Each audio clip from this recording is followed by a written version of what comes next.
Shalom saudara, ada banyak orang berusaha untuk menguasai orang lain, berusaha untuk mengendalikan orang lain, berusaha untuk dia dapat mengatur ataupun dia berusaha untuk membuat hidup orang lain seperti apa yang dia mau. Dan waktu itu terjadi, orang tersebut merasa senang, merasa bangga karena dia dapat mengendalikan orang lain.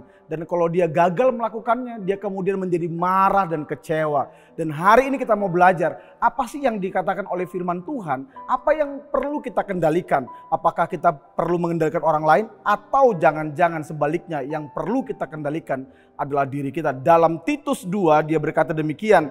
Demikian juga orang-orang muda, nasihatilah mereka supaya mereka menguasai diri dalam segala hal. Jadi firman Tuhan berkata bahwa setiap orang, baik orang muda, orang tua, orang apapun, baik orang hebat, mau itu orang biasa, mau wanita, pria, apapun kita, siapapun kita, yang perlu kita kendalikan adalah diri kita, yang di dalam kita, sikap kita, pola pikir kita, supaya kemudian tindakan-tindakan kita sebagai anak-anak Tuhan dapat menjadi berkat dan teladan bagi orang lain.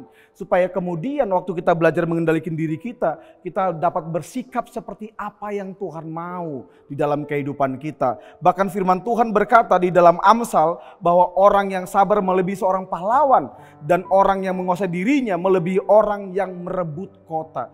Kita hebat bukan karena kita bisa mengendalikan orang lain.